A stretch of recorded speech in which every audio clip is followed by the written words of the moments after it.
I imagine that a lot of you are scrambling through my videos to find the Dead Rising 2 review.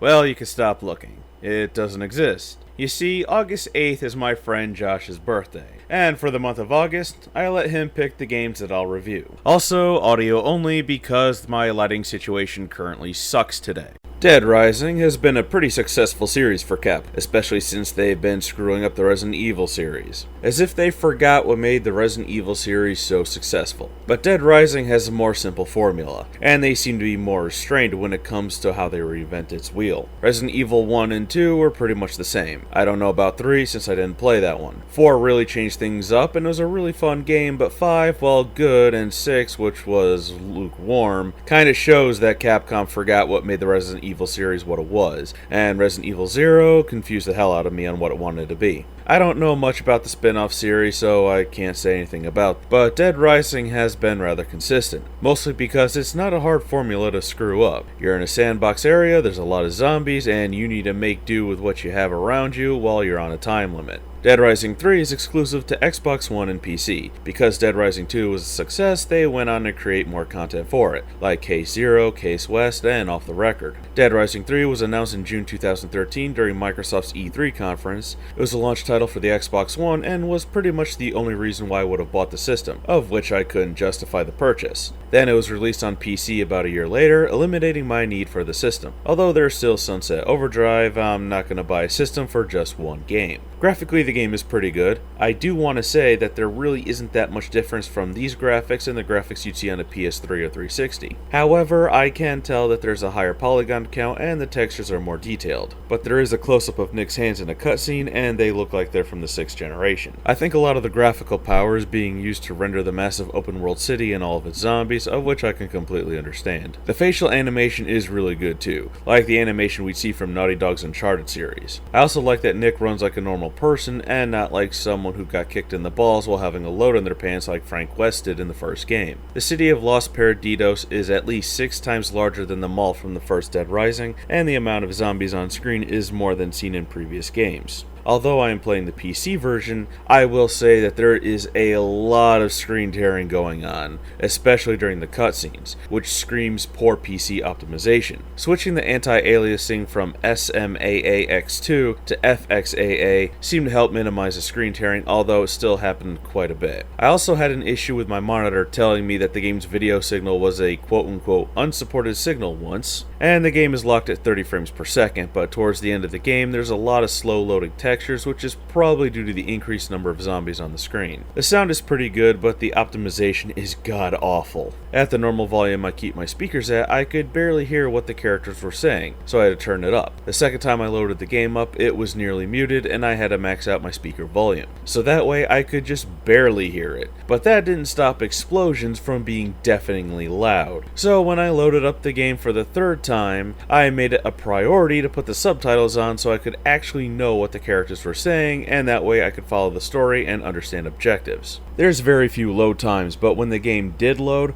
like when booting up, continuing the save, stuff like that, it takes a really long time. And we're talking about long load times on a computer with 32 gigs of DDR3 RAM. But going into buildings or cutscenes has no load time at all. As for the controls, Nick controls pretty well. The control layout is fairly standard. A jumps, X will use a healing item or a light attack, Y is a heavy attack, B is to pick up items. Left bumper is to sprint, left trigger aims, right bumper brings up item selection, right trigger will fire weapons or throw them. Clicking the left analog stick will have you roll, right analog will move the camera, but when the right bumper is pressed it'll select your items. And the controls do feel a little clunky. On a scale of 1 to 10, 1 not being not clunky at all and 10 being unplayable, I'd rate it at a 2 or 3. Nick controls really well, but not perfect. I felt a little struggle when trying to jump from car to car, but the one issue I have is with picking up items. It is the most finicky thing ever. I'm near an item and I press B. Nothing happens. I hold B.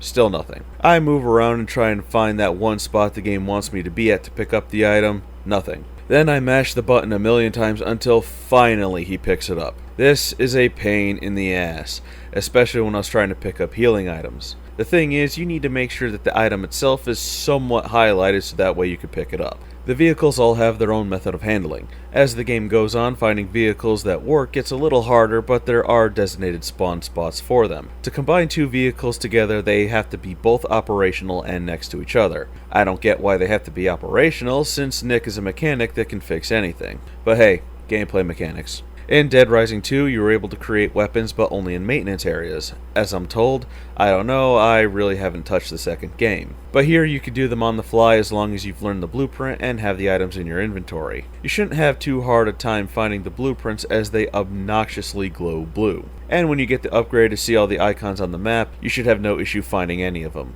You can even do this with vehicles, making monstrous machines of death, like a motorcycle with a steamroller with a front wheel. Daryl Dixon would be proud. Once you've crafted a weapon, you can pull it out of a weapons locker when you find them in the safe houses, and you can also find dressers that allow you to change outfits once you acquire them. So like all the other Dead Rising games, you can wear different clothes. However, they're only cosmetic. So the suit of armor that I found early in the game had absolutely no effect on defense, and when Nick gets bit by a zombie, it looks really weird and stupid to see his armored hand gushing blood. So that suit of armor is useless and more for comedic effect than practicality. Except for one mission where you can infiltrate a holding pen for illegals, infected people who refuse to be chipped, because you can find a uniform and actually sneak in. As you kill zombies and complete missions, you gain experience points to level up. You then get skill points for which you can level up Nick, increasing health, inventory space, and many more options, making Nick a very versatile character. But it gets harder and harder to choose where to spend those skill points, as the talent trees will require more points for those as you advance. I like to make sure I have enough health, but the other abilities are worth it as well. I do find the pacing to be a lot better. I feel like I can take my time and not have to worry about deadlines. The original game felt very unforgiving when it came to completing the main story, as I remember one instance in the first Dead Rising getting stuck on a boss in a grocery store. Time ran out for the main story mission, and upon defeating the boss, the zombies disappeared and there were a bunch of psychopaths in yellow raincoats. There's still time limits for certain missions, but the main story isn't as punishing, unless you play the game on Nightmare mode, which plays very much like the first Dead Rising. During boss fights is where the controls feel really clunky. Despite being a guy that's rather fit, Nick has no agility at all. I'm a fat fuck and I'm more agile than he is. And I think this has to do with the dodge roll being tied to clicking the left analog stick. And the game does one of my most hated tropes. Getting hit results in an extremely slow recovery. However, there is an upgrade that allows you to recover more quickly, but it takes about 6 combo points in agility to unlock it. Of course, there's still multiple endings. You can get a really bad ending by doing nothing and letting the clock run out, and the city gets bombed. A bad ending by backstabbing your friends, and then it goes up to neutral and the final canon ending, which is completed in overtime mode. And getting the best ending isn't that hard and is the easiest one to get.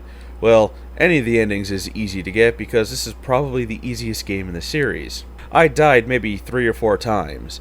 Dying once to the first boss because I didn't master the dodge roll, and twice on the slutty military lady because she spawns ads. And that took a little more strategy than I thought it would. And there's 7 mandatory bosses if you want to go for the best ending. While the story continues the saga of the zombie apocalypse, basically the story is that after the second Dead Rising, GPS chips that give Zombrex dosages are mandatory for all infected people. So if someone does turn, they can be tracked. The pharmaceutical company Phenotrans decides to disable chips so this way another outbreak can occur. That way they can find a cure for the virus because it's rumored that one of Carlito's orphans marked with a 12 is in the area and that orphan is immune. I don't think I'm really spoiling anything here because the first hour of the game gives everything away and you'd have to be as dense as osmium to not figure it out. I like that the game has different difficulty settings. I played on casual mode and found myself really enjoying it, of which I'm guessing is the normal difficulty. But what I really like is that this is a game that's accessible to everyone. Casual players who just want to have fun and enjoy the story, hardcore Dead Rising fans that love that time-sensitive challenge the series is known for, and while I skipped pretty much all the side missions,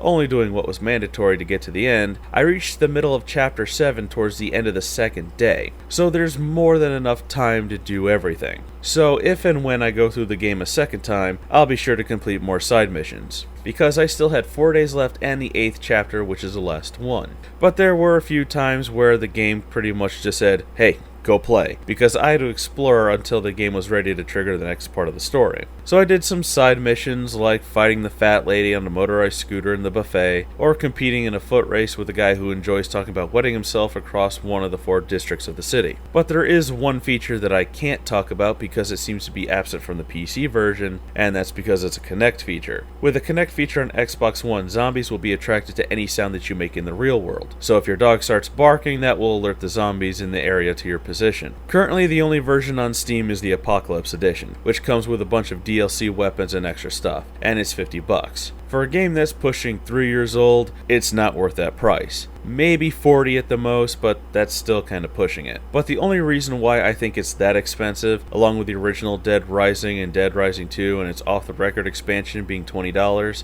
is because Dead Rising 4 was announced at E3 this year and releases this December. So they want to milk as much money as they can from the people that want to go back and replay the previous games before the new one comes out.